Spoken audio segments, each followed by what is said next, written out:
Salam alaikum, Azoul, bonsoir.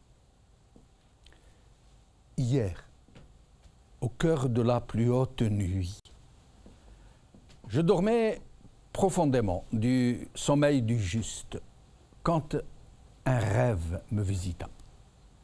J'étais avec le président Bouteflika. Il me regardait d'un air indulgent, un tantinet narquois. Il avait bonne mine et ses moustaches frétillaient de nouveau, comme dans le bon vieux temps. Il me parla. « Pardonne-moi si je dérange ton sommeil, mon cher compatriote, mais il fallait que je te parle. Réveille-toi. Réveille-toi maintenant et va ouvrir ton ordi. Je t'ai envoyé une lettre sur ta boîte mail. » Puis il s'étira, se leva, sautilla comme un chevreau et enfourcha un vent qui passait pour s'éclipser comme une comète. Je me suis réveillé en sueur, des sueurs froides. Le rêve était d'un tel réalisme. Je me suis levé et j'ai allumé mon ordi. Mine de rien, comme si je montais à moi-même, j'ai fait semblant de naviguer un peu par-ci, un peu par-là. Puis je ne me suis plus retenu et je me suis précipité sur ma boîte mail. Et qu'est-ce que je trouve, à votre avis? Vous l'aurez deviné, bien sûr. Une lettre envoyée par F. F majuscule. F comme Fahamatuhu. Je me suis pincé 2 fois, mais la lettre était toujours là. Non pas officielle et estampillée du sceau de la République, mais une lettre à dimension humaine, rédigée à la main, d'une écriture élégante et appliquée, comme écrivaient les gens d'avant. Je vous la lis, cette lettre. Mon cher compatriote, d'abord, pour apporter de l'eau à ton moulin et te rendre justice, je te rassure tout de suite, c'est toi qui avais raison. Je n'ai jamais écrit aucune des lettres qu'on m'a attribuées, ni démis, ni nommé qui que ce soit, ni discuté avec les invités illustres qu'on vous montrait à la télévision. J'étais juste débranché de la réalité, enfermé dans une bulle d'acier. Je ne reconnaissais personne, mais alors personne, des gens innombrables qui m'entouraient. J'avais parfois le vague sentiment qu'on cherchait à me montrer à la télévision parce qu'on ramenait toujours la même équipe de l'ENTV, des caméramans et autres assistants. Une équipe qui est désormais sous les ordres directs de Petit Saïd. C'est lui qui vérifie chacune de leurs images. Petit Saïd, comme tu l'appelles si affectueusement. Et donc, cette équipe, composée de gens de confiance, sont très patients. Et ils ne rechignaient pas à la tâche puisque chaque scène de moi qu'on vous montrait a dû être filmée pendant des heures, une infinité de fois, pour n'obtenir en fin de compte que quelques secondes de mauvaise comédie. Il faut voir les images qu'on ne vous montre pas. On m'installait souvent avec des gens dont le visage me disait vaguement quelque chose. Des personnes visiblement importantes et qui prenaient la pause avec moi. On me dictait des choses à l'oreillette qu'on me demandait de répéter. C'était très pénible. Et même douloureux. On me forçait à répéter les mêmes scènes plusieurs fois. Et on me séchait l'intérieur de la bouche avec des tampons hygiéniques. Pour les besoins de l'image, parce que je salivais abondamment. Le plus étonnant était que les invités se montraient très coopératifs. Ils répétaient eux aussi les scènes et faisaient semblant de me parler, d'échanger avec moi, de rire aussi, de temps en temps. Et ils hochaient la tête d'un air intelligent en me regardant, d'un air intéressé. Comme si réellement je leur parlais, alors que je ne faisais que répéter très difficilement des mots qu'on me disait à l'oreillette. Il y en a même un qui n'a pas échangé une seule parole avec moi. Une seule phrase, et qui a affirmé par la suite devant des journalistes que nous avions discuté pendant 2 heures de sujets très complexes que je maîtrisais parfaitement, qui n'avait jamais rencontré un chef d'État de ma perspicacité et que j'étais d'une grande alacrité. La seule chose que je me rappelle de ce monsieur, dans la réalité, est ce regard apitoyé qu'il a jeté sur moi du haut de sa superbe. J'étais donc absent. Je ne savais même pas que j'avais rempilé pour un 4e mandat. Et comme tu le répètes souvent dans tes émissions, je ne savais même plus la table de multiplication de 2, ni d'ailleurs même celle de 1. Je n'étais plus qu'un otage entre les mains de gens qui régnaient à ma place et qui me faisaient dire ou faire ce qu'ils voulaient. Le plus incroyable est que toute la classe politique, ou presque, tous les journalistes, ou presque, et même tous nos partenaires étrangers, jouaient le jeu et faisaient croire, eux aussi, que c'était moi qui décidais, qui signais, qui nommais, qui dégommais, que j'avais toujours toute ma tête, et même que j'avais un programme. Jamais je n'aurais cru qu'une telle arnaque à un tel niveau pouvait marcher des années durant. Jamais je n'aurais pensé qu'un invalide intégral pouvait être installé à la tête d'un pays à son propre insu d'abord, sans même avoir été véritablement élu, et ainsi être accepté par tout un peuple sans que cela ne choque qui que ce soit. Nulle part dans l'histoire de l'humanité, un tel cas ne s'est produit. Aucun régime n'a réussi un tel prodige. Pourtant, malgré tous les efforts de ceux qui tentaient de maquiller la situation, mon état était tellement visible qu'il crevait tous les écrans. Lors de la dernière visite de M. Valls à Alger et de la diffusion des images en gros plan qui m'ont montré tel que j'étais réellement, mon entourage avait pensé que c'était la fin des haricots, que la prise d'otage était finie, qu'elle avait été éventée et qu'il fallait vite penser à un changement de stratégie. Mais tout est rentré dans l'ordre, comme si aucune image n'avait été diffusée. Les Algériens s'habituent décidément à tout. Pour ma part, je ne savais rien de ma propre situation, ou si peu, j'étais dans le cirage, absent, inconscient, insensible à tout, sauf à la douleur qu'on m'infligeait pendant de longues séances d'enregistrement. Le reste du temps, j'étais là, la bouche ouverte, à attendre je ne sais quoi, la délivrance peut-être. Et là, hier, miracle, on m'avait mis face à un téléviseur pour suivre les festivités du 5 juillet. Et je regardais sans voir, quand, soudainement, forçant mes fortifications, mettant bas mes murailles, un hymne à l'Algérie.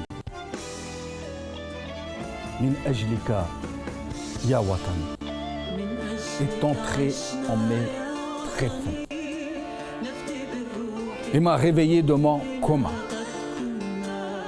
Je ne sais pas pourquoi, mais ce chant me déchira le cœur. Je retrouvai ma conscience. Toute mon âme s'ouvrit à ce qui m'entourait et mon pauvre esprit, si longtemps incarcéré, prit son envol et me fit tout découvrir de ce qu'on m'avait fait subir, de l'usage qu'on avait fait de moi. Je revis toutes ces années de séquestration comme un film en accéléré.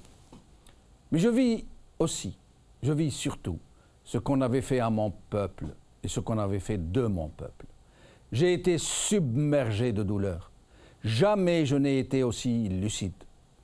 J'ai versé des larmes amères, mais cela m'a fait du bien. Pour la première fois de ma vie, j'étais un humain. Je ressentais de la honte et des regrets. Et j'ai pris conscience, moi, qui étais commandant de la LN à 23 ans, ministre à 25, dans la nouvelle Algérie indépendante, puis président 18 ans durant que je me suis rendu compte que je me suis fourvoyé dans de vaines et stériles satisfactions. J'ai eu beau construire des mosquées les plus grandes du monde, dépenser des centaines de milliards, gaver les gens, corrompre des chefs d'État étrangers, corrompre notre armée en achetant presque tous ses généraux, presque tous ses officiers supérieurs, devenir le maître tout-puissant du pays, avoir presque tous les opposants et même les anciens et authentiques révolutionnaires à mes pieds, je me rends compte aujourd'hui que j'ai raté ma vie. Parce que tout ce que j'aurais fait aura été de conduire ce malheureux pays à la ruine. D'avoir fait de ce peuple qui fut sobre et brave, empli de dignité, une foule versatile qui court après de piètres privilèges, une foule d'égoïstes qui se disputent les miettes qui tombent de la table des maîtres. Et j'en sais quelque chose, moi que cette foule a lynché quand on lui a demandé de me lyncher, et qui est venu me manger dans la main, qui est venu s'étaler à mes pieds quand le vent a tourné. Oui, j'ai raté ma vie et je m'en irai par les égouts de l'histoire, comme tous les membres de ce régime, parce que je suis de ceux qui ont ravagé ce peuple, qui en ont extirpé l'âme et les plus belles valeurs. Je suis de ceux qui ont détourné le fleuve de la Révolution, dans un pays où le pouvoir ne repose que sur la force brutale, la corruption et la subversion. Je suis de ceux qui ont dénaturé la Révolution, qui ont oblitéré la légitimité populaire, la justice, la dignité, le droit.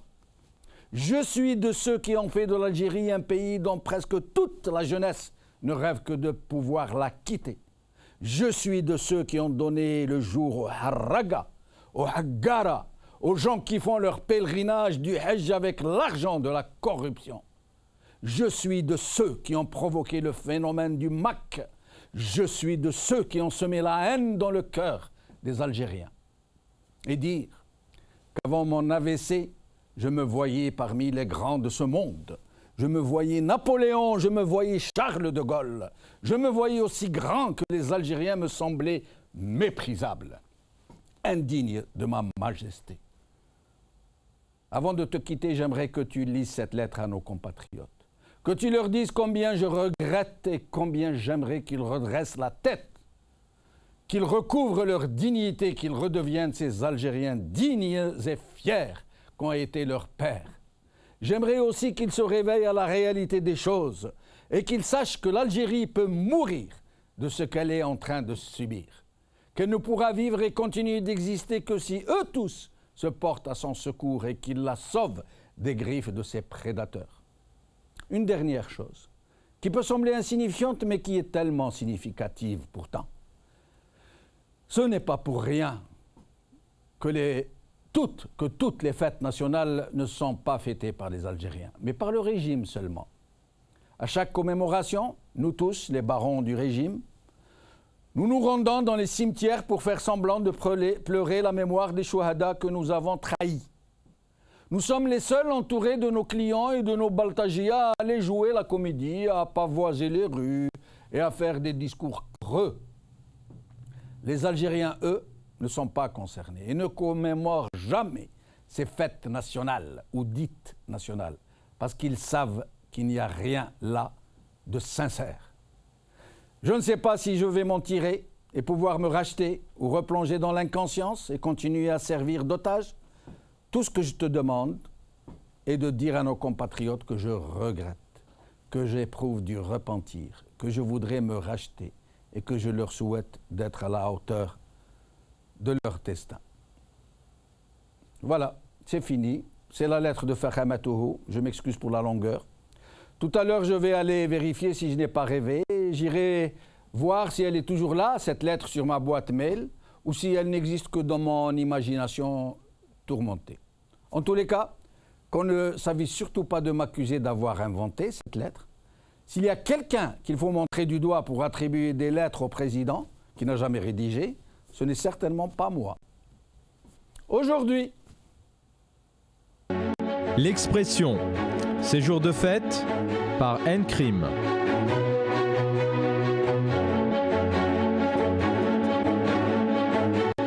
El Moudjahid. Le président Bouteflika se recueille à la mémoire des martyrs au cimetière d'El Alia. Fidélité par El Moudjahid. Algérie patriotique. L'ANP célèbre le 5 juillet par Fatia Mez.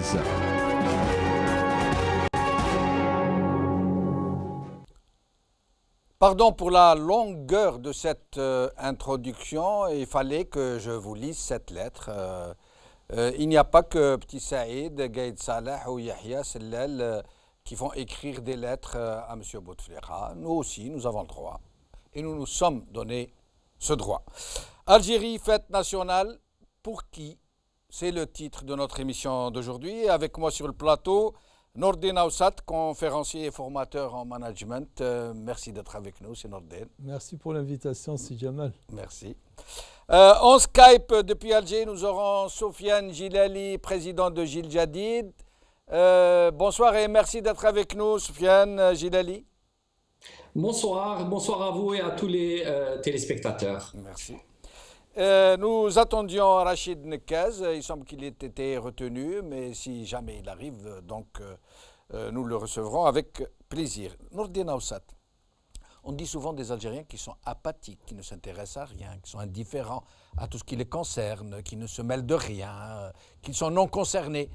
Vous ne pensez pas que c'est une manière de lutter, eux qui ne votent plus, eux qui ne participent pas au référendum, eux qui ne vont pas à leur propre fête nationale? Est-ce que ce n'est pas une manière de dire tiens, faites-en ce que vous voulez, nous on n'est pas concernés?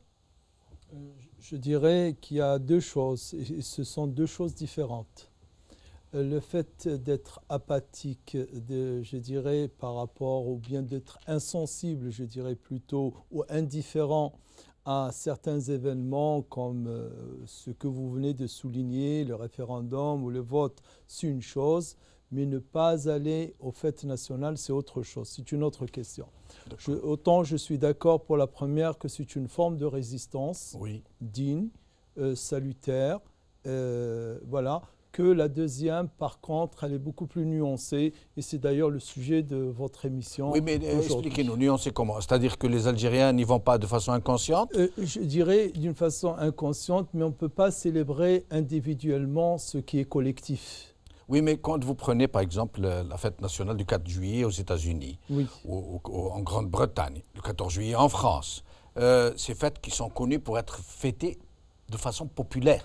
C'est très populaire. C'est-à-dire que les gens sont très contents, ils se rendent aux fêtes. Moi, je me rappelle quand j'étais petit, le 14 juillet, notre mère nous habillait, notre père nous sortait, on était endimanchés, nous allions voir des spectacles, des défilés, des manifestations, des concerts dans les rues.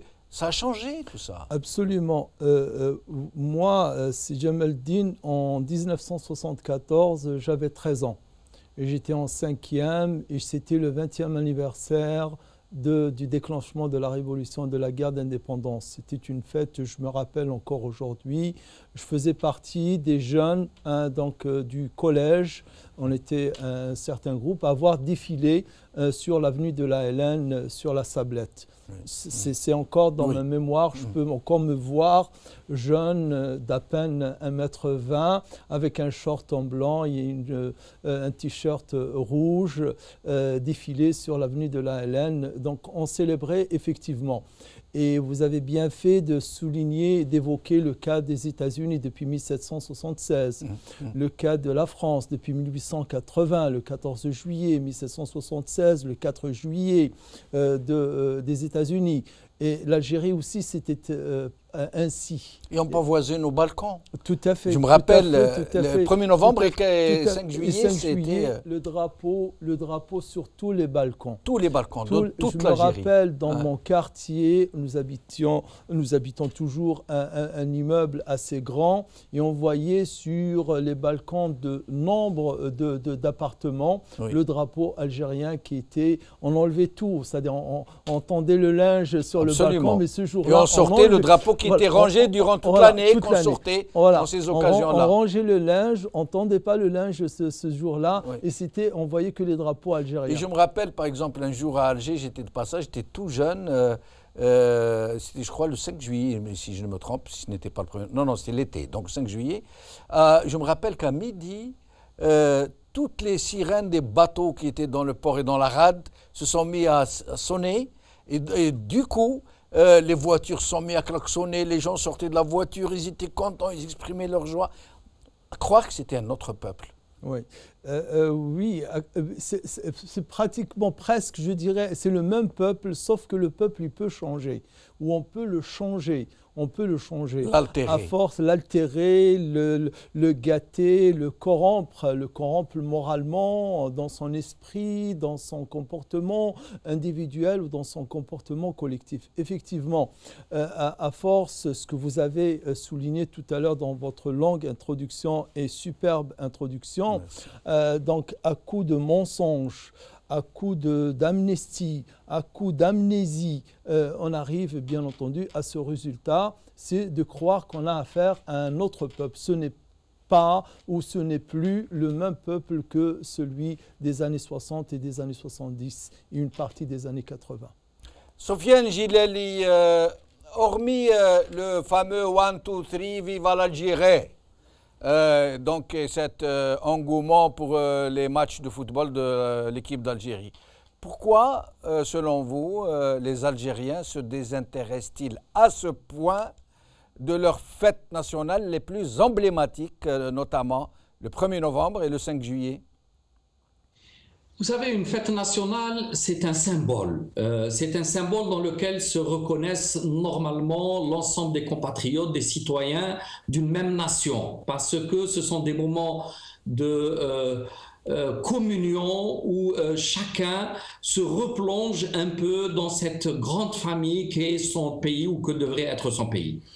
Malheureusement, en Algérie, ce symbole-là qui était très fort, qui est un mythe fondateur de la nation algérienne, l'indépendance, ce symbole-là a été très largement entamé et consommé par ceux-là même qui auraient dû l'entretenir et le faire croître dans la conscience collective. Entamer ce symbole, ça signifie qu'ils l'ont tout simplement consommé, comme on consommerait un capital que léguerait un aïeul, que vous léguerez le père, ou en tout cas comme héritage, si c'est de l'argent ou une entreprise ou un capital, et qu'on va dilapider année après année sans investir, sans l'entretenir, sans l'enrichir. Et bien c'est ainsi que le pouvoir algérien a totalement consommé le capital symbolique de la révolution algérienne et l'apothéose qui en avait été le 5 juillet. Et donc par le mensonge, par la corruption, par le déni, par la répression, par des personnages peu recommandables qui se retrouvent à la tête de l'État, par la gabégie, par l'égoïsme maintenant qui est devenu tellement évident, c'est-à-dire moi je suis à la tête du pays et s'il le faut que tous les autres meurent, ça m'est égal. J'avais déjà dit auparavant que 1,5 million de chouhada étaient morts pour que l'Algérie vive, et puis est venu un homme qui nous a dit que meurt toute cette Algérie pour que moi je puisse être enterré selon des funérailles présidentielles. Voilà où c'est qu'on en est, et voilà pourquoi les Algériens maintenant, non pas parce qu'ils aient changé le rapport au pays, mais ils ont changé le rapport au pouvoir, c'est clair. Sofiane Gileli, comment ne pas comprendre un peu ces Algériens donc, qui tournent le dos à la célébration de ces fêtes lorsqu'ils savent et qu'ils voient que ceux qui vont pleurer, verser des larmes de crocodile dans les cimetières des chouhada ont trahi ces mêmes chouhada. Quand ils savent que ces gens qui versent des larmes de crocodile sont des voleurs, pour dire les choses comme elles sont, que ces gens ont ordonné l'assassinat de héros, de libérateurs, de grands révolutionnaires, qui les ont fait assassiner, qui les ont bannis, qui les ont emprisonnés, quand ils savent que ces gens-là ont provoqué le terrorisme pédagogique, qu'ils ont créé des groupes islamistes pour égorger les Algériens, juste pour les retourner contre les islamistes. Et quand on sait tout ça, comment jouer le jeu dans ce cas ? Non, c'est ce que je disais tout à l'heure. Le peuple a été tellement déçu. Il y a une très profonde déception par rapport à ce qu'il attendait, par rapport à l'idée qu'il se faisait de l'indépendance. Nos parents sont encore, pour beaucoup d'entre nous, éventuellement sont encore là, ou en tout cas, jusqu'à présent, avaient raconté à leurs enfants tous leurs espoirs placés en cette indépendance après le 5 juillet. Et les gens étaient prêts. Ils disaient nous mangerons très peu, ça ne fait rien. Nous dormirons sur le sol, à même le sol, ça ne fait rien. L'important est qu'on soit libre, indépendant et souverain. Or, l'indépendance n'a amené ni la souveraineté, ni la liberté, ni la dignité. Tout au contraire, ce que vous disiez vous-même, on assiste de nos yeux à cette prédation insensée, au vol sans limite, à des gens qui n'ont de nationalistes que le mot, qui n'ont d'amour pour la patrie que la démagogie. Malheureusement, c'est la fin d'un régime qui met à mal toute la nation et c'est ça qui est terrible. Nourdine Oussat, vous savez, c'est vrai qu'il y a de la part des Algériens une déception immense. Hein, je vais vous donner un exemple. Le domaine La Trappe, qui appartenait à Borgeaud, colon Borgeaud, les frères Borgeaud. C'était le symbole du colonialisme. Pendant la commémoration du centenaire de la conquête de l'Algérie par la France, le domaine Borgeaud était porté en apothéose. Ça veut dire, regardez ces domaines que nous avons sortis du Marais, etc., etc. Vous savez à qui il appartient, les terres à qui elles appartiennent aujourd'hui? Non. Dans les années 90, les JA ont été lâchés contre les gens qui vivaient dans les EAC. Oui. Les EAC qui étaient dans la Trappe et dans toute la Mitidja.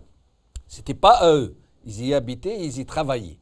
Donc les généraux, les sauveurs de la République, qui voulaient s'accaparer de ces terres, qu'est-ce qu'ils ont fait? Ils ont envoyé les JA, qui ont massacré, qui ont égorgé les gens, et tout ce beau monde s'est sauvé. La plupart, ils sont sauvés à la Casbah d'Alger, où ils ont occupé les maisons qui restaient, en ruine souvent.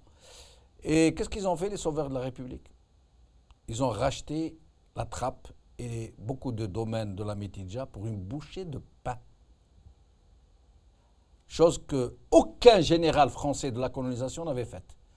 Nous ne connaissons pas le cas d'un seul général français qui se soit accaparé des terres en profitant de ses fonctions. Or, ces sauveurs de la République ont accaparé le symbole du colonialisme. Alors comment voulez-vous que des Algériens qui voient un colon remplacer un colon et aller pleurer sur les tombes des Chouhada puissent les suivre?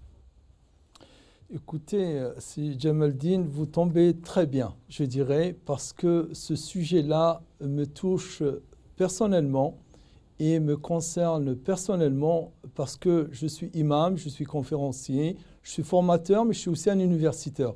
Il se trouve que mon sujet de thèse, la thèse de doctorat et le DEA, que j'ai soutenu en 88, le DEA, portait sur ce sujet. Le sujet de l'agriculture, la commercialisation et la production des produits agricoles dans la Mitidja. C'était mon sujet de DEA et sur lequel j'ai travaillé pendant 4 ans pour la thèse de doctorat, que je n'ai pas eu l'occasion de soutenir, mais sur lequel j'ai travaillé.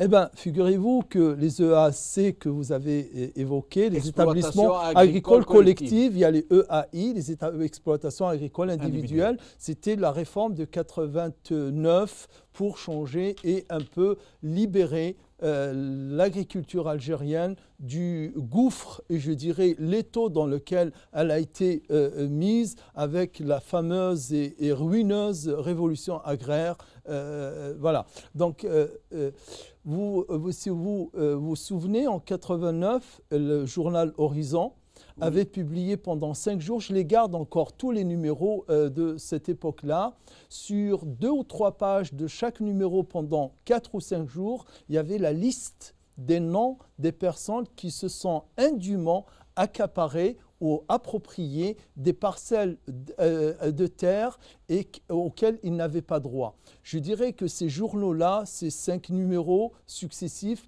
c'est les plus belles pages de la liberté d'expression. Et je dirais que l'Algérie ou que le journalisme algérien ou que la presse algérienne n'est jamais connue depuis l'indépendance. Il y en a certainement d'autres, mais sur ce fait-là, vous avez des milliers de personnes, de gradés de l'armée, surtout de gradés de l'armée, voilà, d'officiers supérieurs, voilà, colonel, général. Ils étaient cités nommément, un tel, nom, prénom, grade, etc., qui se sont accaparés. Mais malheureusement, ce qu'on disait tout à l'heure, l'amnésie, l'amnistie, le mensonge fait que nous sommes encore là à déplorer qu'un domaine agricole aussi symbolique que ce qu'on appelait le domaine de Bourgeois, sur lequel il y avait des travaux, plusieurs travaux, écrits, aujourd'hui se retrouve dans cette situation. Et il n'y a pas que le domaine Bourgeois. Oui, il n'y a pas, le domaine du crayon, le domaine de l'orme à l'ouest, tous les grands domaines ont été accaparés par généralement des officiers supérieurs de l'armée. Ils n'en ont gardé que très peu parce que c'était une trace très gênante. Ils les ont presque tous revendus. Ils les ont revendus à prix d'or au moment où ils les avaient achetés pour une bouchée de pain. C'est malheureux, c'est Jamel Din, d'autant plus que la terre, le foncier dans la mémoire algérienne, il est plus que symbolique. Oui. On se souvient de tous les décrets de nationalisation des terres, la confiscation des terres, des habous, la confiscation des terres, des particuliers, des congrégations, etc. Et de tout un chacun pour ensuite être redistribué. La terre, le foncier dans l'histoire algérienne, la guerre d'indépendance qui a été faite et qui tournait autour de ces parcelles de terre qu'on avait du mal à libérer, que finalement on retombe aujourd'hui dans cette situation, Nous en parlons parce qu'on essaye de comprendre un peu la réaction des Algériens. Pourquoi ils ne vont pas aux côtés de ces gens qui ont ruiné le pays, qui l'ont dévasté, qui l'ont pillé, pourquoi ils ne vont pas à leur côté commémorer les grandes fêtes nationales. Nous allons voir quelques images, comment on célèbre ces fêtes nationales ailleurs, dans les autres pays, et comment on les fête chez nous. مراسم وقفة الترحم حضرها رئيس مجلس الأمة عبد القادر بن صالح والمجلس الشعبي الوطني السعيد بوحجة. الاتحاد العام للعمال الجزائريين. المراحل التاريخية التي قطعتها الثورة والمجيدة منذ إعلانها إلى غاية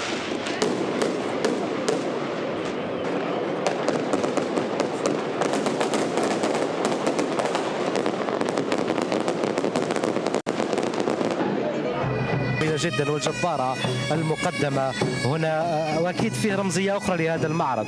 الجهة الوسطى تم عرضه مباشرة على شاشات عملاقة كما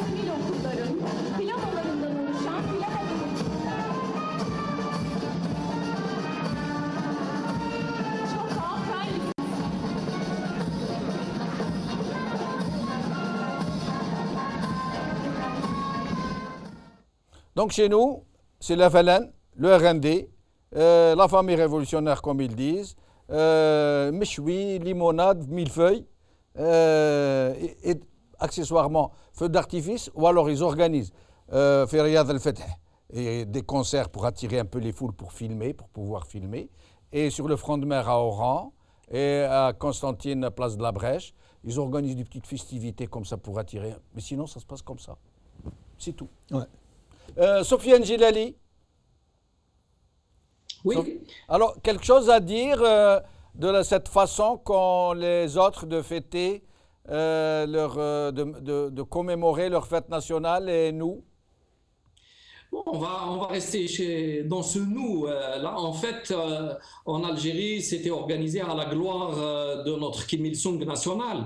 les portraits partout, on dépense encore plus d'argent et tout est à la gloire de cet homme qui a sauvé l'Algérie depuis toujours et à l'éternité. Non, j'allais dire, on ne sait plus si il faut en rire ou en pleurer, c'est dramatique.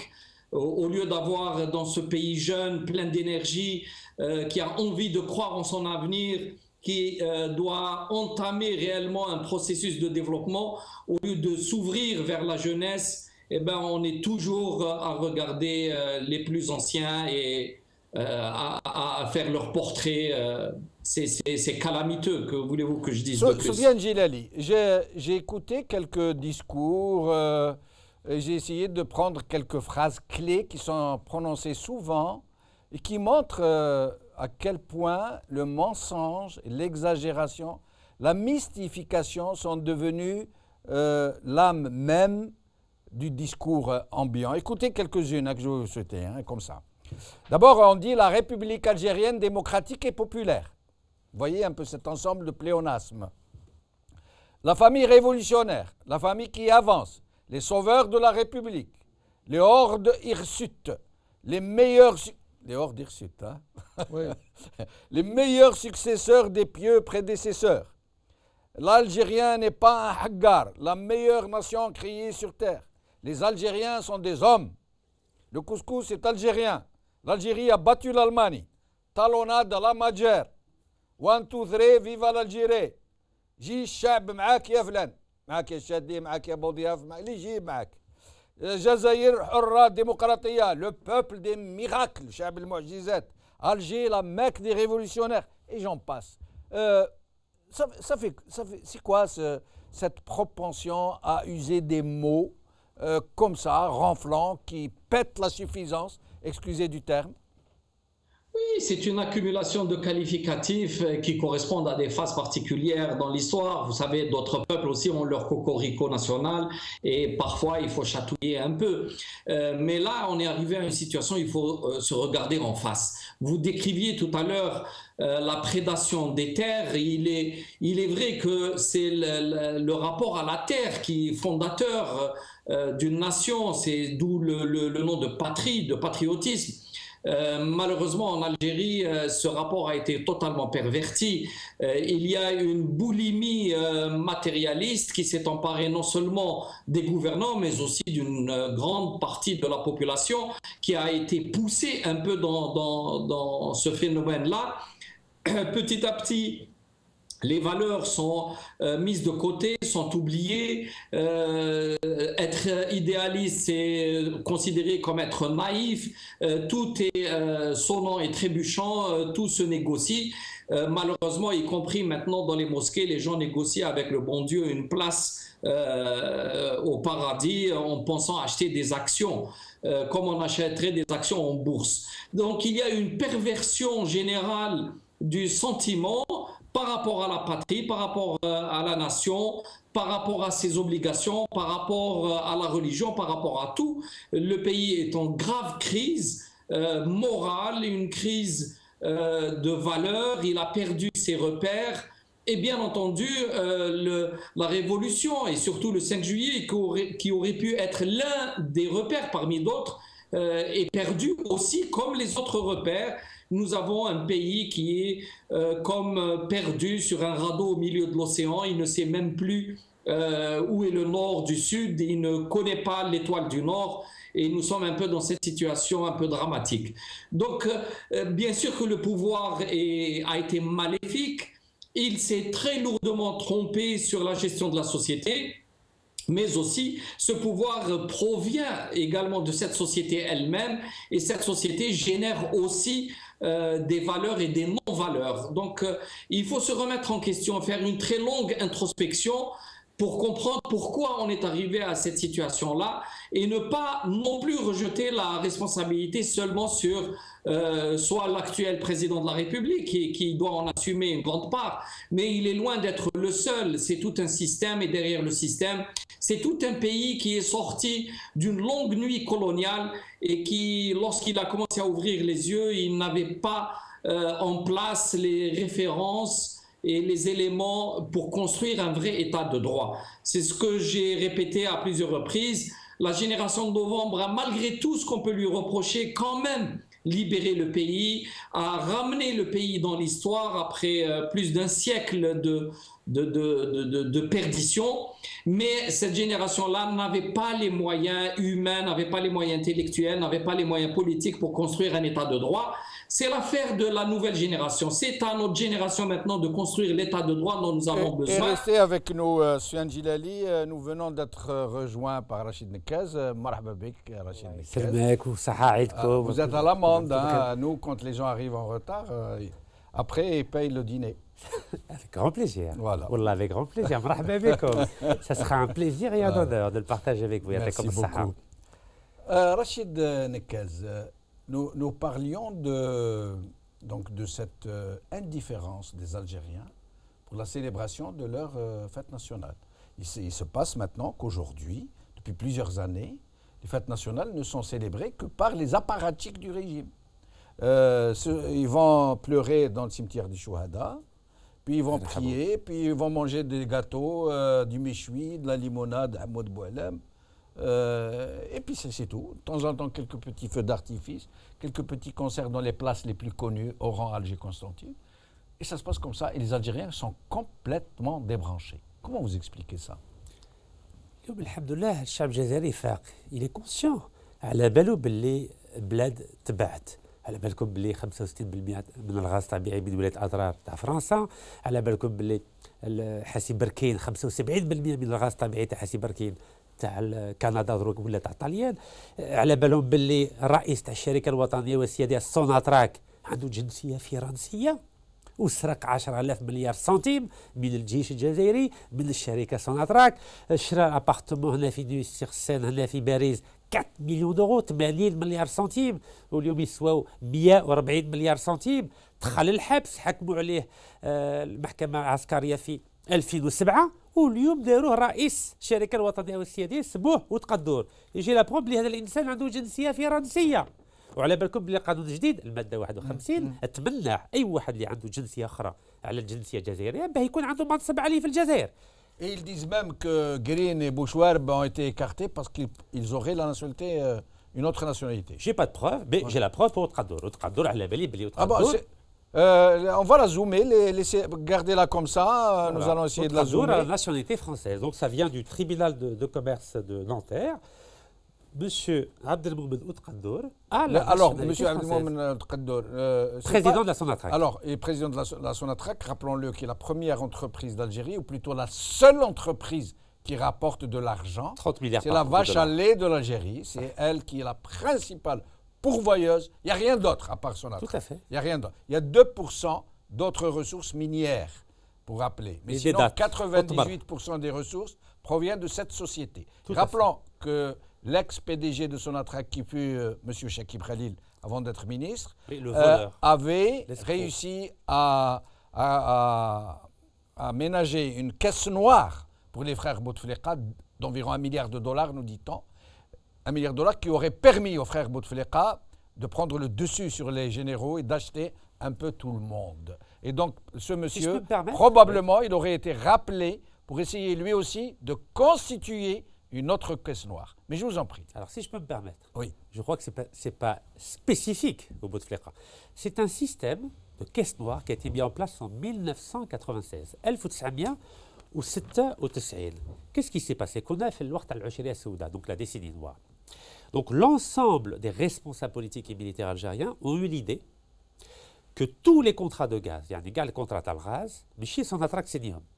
داروا واحد الشركه سبيسيال يسموها سامكو SAMCO في سويسرا en Suisse dans la ville de Lugano. Et qui s'est occupé de cette société? C'est هذه الجماعه تاع تقدور شكيب خليل وهمش. هذا c'est ce qu'on appelle le clan de Hnaya. Voilà, c'est Hnaya, c'est une ville dans la province de Tlemcen. Hnaya. Ensemble, Hnaya, nous. Et depuis 1996, 100% des contrats de gaz sont signés par la Sharika Samco, qui est gérée par 3 sociétés. Sonatrach Hollande, paradis fiscal. Sonatrach Jersey, paradis fiscal. Et Eni italienne, paradis fiscal. Donc, تفهموا بيناتهم باه كاع الدرهم تاع الغاز يقعد في سويسرا في البنكه في سويسرا. Là, moi, je vous propose de faire une émission sur ça. Là, c'est très intéressant, on ne peut pas laisser passer ça. Avec Mais en plaisir. attendant, sur cette indifférence des Algériens à fêter leur grande fête nationale, ni le 1er novembre, ni le 5 juillet, alors que moi, je vous dis, j'ai l'âge pour me rappeler, quand j'étais petit, on fêtait ces journées. On pavoisait nos balcons, nos mamans nous habillaient de neuf, de pieds en cap, nous portions des calots verts et blancs et rouges, et maintenant, plus rien. Et on faisait la même chose en France avec l'amicale des Algériens en Oui. Europe. Rappelons que pour la France, c'était la Fédération de France, qu'on appelait la 7e wilaya. Tout à fait. Il ne faut pas oublier. Et c'est eux qui ont financé 80% de la révolution algérienne. Absolument. On ne le dira jamais assez. Tout à fait. Aujourd'hui, on leur a créé l'article 51. Tout à pour fait. les exclure. Tout à fait. Vous n'avez pas le droit à une pleine citoyenneté. C'est vrai. Mais moi, je suis d'accord pour qu'on exclue, pour qu'on نطبقوا هذا القانون. لا نطبقوا الناس كلها ما نطبقوش يعطيك على واحد. الصحة سي جمال الدين بن شلو. بغيتي ديروا المادة 51 طبقوها على هذا وتقدوا اللي عنده جنسية فرنسية، هذا دليل رسمي بالمحكمة التجارية الفرنسية. دونك التقدور لازم تخرج.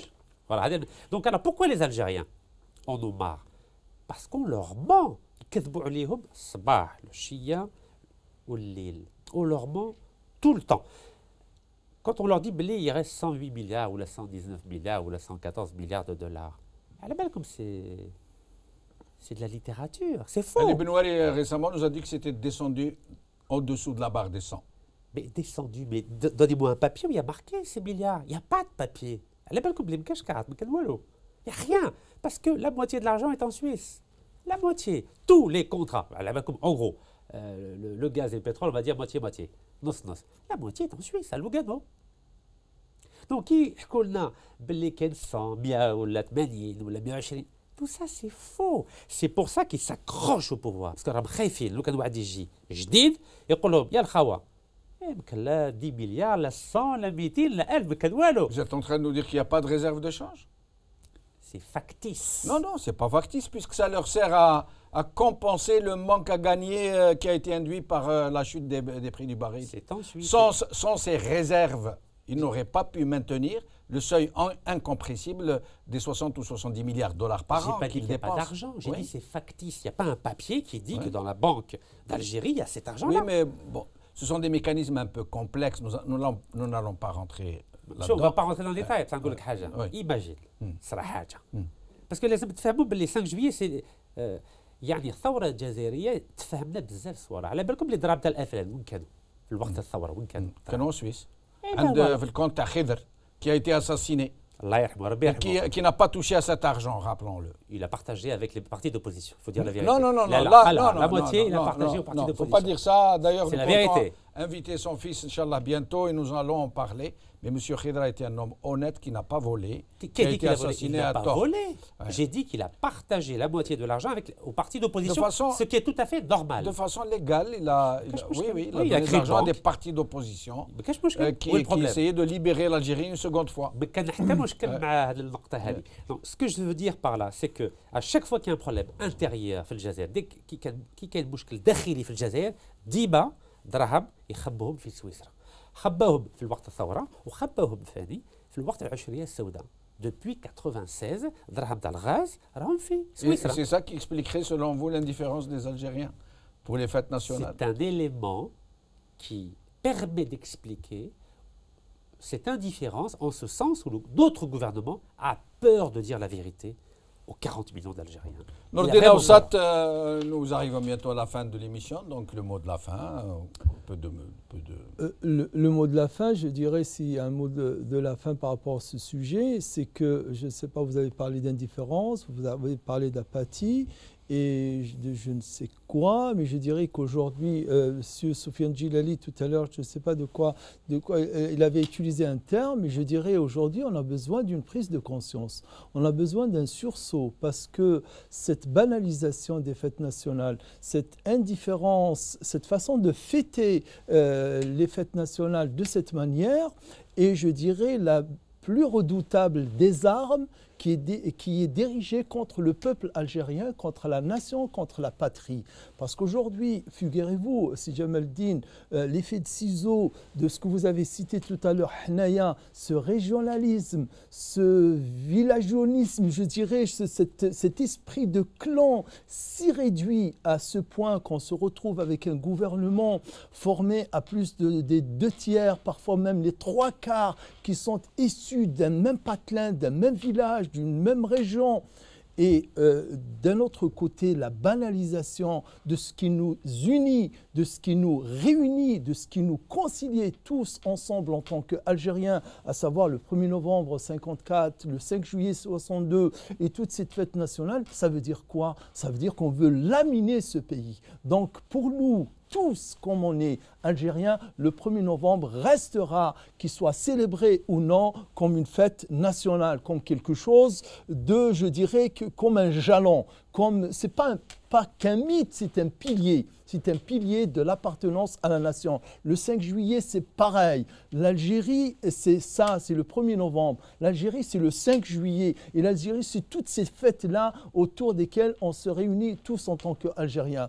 Je vais vous dire encore une chose. Moi, les photos, les images que vous avez montrées tout à l'heure de ce tapis rouge, des carrés des martyrs, j'ai été avant-hier. Parce que je suis rentré le jour même. J'ai été pour rendre visite à ma défunte mère qu'on avait enterrée le vendredi. Donc j'étais le mercredi pour visiter l'Alia. Je suis passé par le carré des martyrs. Le tapis rouge, il y était déjà depuis hier matin. Avant-hier matin, je veux dire. Avant-hier matin. 48 heures avant, pour poser le tapis rouge, déjà ça montre, c'est symbolique, c'est mesquin, je dirais, c'est quoi, un tapis rouge, on le déroule 15 minutes avant son arrivée, voilà, en 5 minutes on déroule le tapis. Il était déjà le tapis rouge le mardi matin à 10h quand je suis arrivé au cimetière, il était déjà là et tout le monde s'affairait à nettoyer, à préparer. Et de l'autre côté, j'ai pris des images et on fera un jour une émission sur ça, c'est Jamal Din, sur cette autre partie du cimetière. Je ne vous dirai pas que c'est une écurie, je ne vous dirai pas que c'est un dépotoir, je ne vous dirai pas que c'est honteux. C'est honteux, le cimetière, on rend hommage aux martyrs sur le carré, soi-disant, et on oublie tous les valeureux. Juste à côté, j'ai pris une image d'une tombe qui date de 59. C'était un moudjahid aussi, avec un shahid. Et c'est là, je dirais que nous, il faudrait que le peuple algérien, s'il y a une autre résistance, s'il y a une autre forme de résistance qu'il doit aujourd'hui prôner et prendre à bras le corps, c'est ces célébrations. Dans le Coran, Allah s'adresse à Moussa. Il dit « Ô Moïse, fais sortir ta communauté des ténèbres vers la lumière et rappelle-leur les jours mémorables. » Vous savez ce que c'est les jours mémorables d'après les usages du Coran? C'est Ashura. Ashura, le jour où Allah a sauvé Moussa, c'est devenu une fête nationale qu'on célèbre par le jeûne, par le recueillement et par la dévotion. Nous, notre jour national, c'est ce 1er novembre-là qu'on doit fêter, qu'on doit célébrer, qu'on doit commémorer. Et communier. Et communier, bien entendu. Merci Nordine Aoussat. Je ne pourrai malheureusement pas donner la parole à Gilles Soufiane et Rachid Nekez. Nous avons débordé un peu du temps de l'émission. Merci donc à mes invités. Merci à vous, chers amis, d'avoir suivi cette émission.